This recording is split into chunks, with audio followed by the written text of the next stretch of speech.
Hey folks, this is Gregory Robinson, author of Time Machine, coming at you with our Fast Five on Friday. And as usual, we're going to tell a little story here.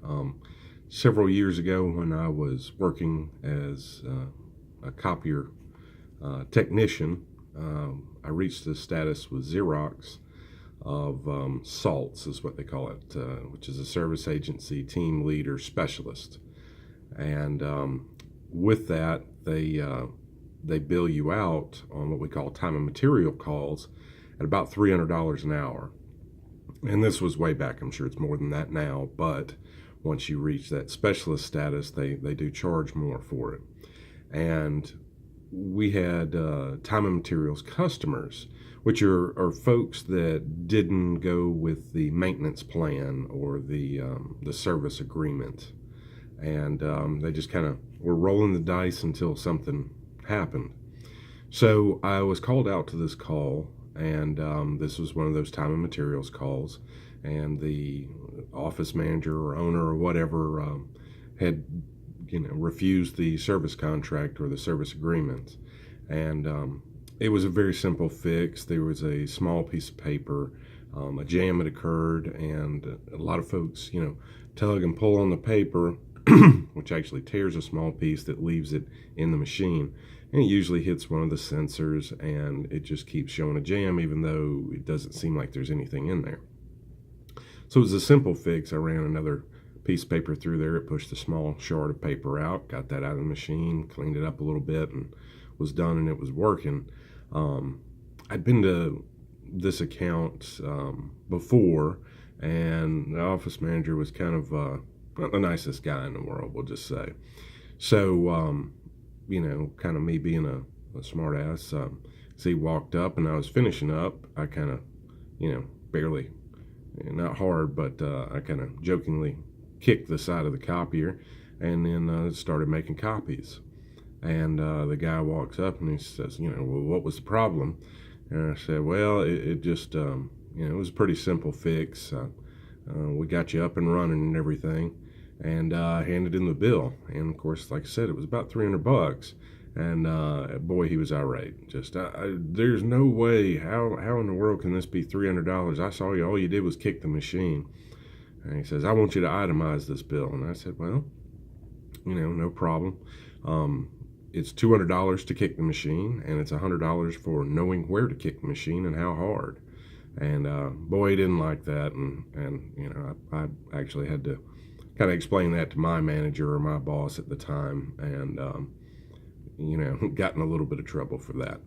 But my point to the story is that maintenance is important. If you take care of things, they'll take care of you. Everyone understands that cars need oil changes, but they don't let that carry over into other aspects of their life. Employees, relationships, equipment, our bodies, they all need maintenance. And if you fail to maintain these things, they will fail you. In our example of employees, yearly reviews are a bare minimum. It's an opportunity for growth. When managing people, it's necessary to promote the good behavior through praise and to rebuke the bad behavior through correction. And it's a delicate balance that's needed to properly guide them. You got to be careful not to, to leave either one lacking, or you can exasperate that person. The same is true of any relationship, from a friendship to a partnership to a parenting situation to a marriage.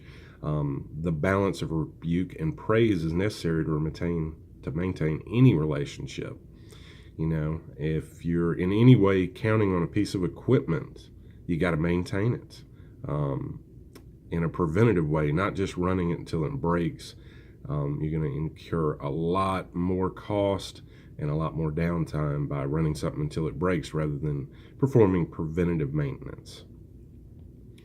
And it's never going to break at an opportune time. It's always going to be in the middle of when you truly need it the most. And our bodies are kind of the same way. They need rest, they need downtime, a proper diet, and exercise.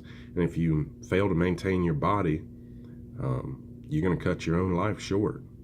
So it's something to think about, maintenance. whether it be relationships, whether it be equipment, whether it be our own bodies. You have to be able to maintain these things. And putting in a little bit of time in the forefront is going to save you a lot of heartache in the background on these things. So I would just encourage you to really just think about all your relationships and your equipment in a maintenance type thought process, rather than getting hit with an expensive bill where the guy comes out and he just kicks the machine. So just think about that today, and think about how you might use that in your own life, how to maintain relationships, how to maintain equipment, how to maintain your body. You want to do these things to really save yourself a lot of trouble later on. This has been our Fast Five on Friday. I hope you have a great day, and I hope the good Lord blesses you today.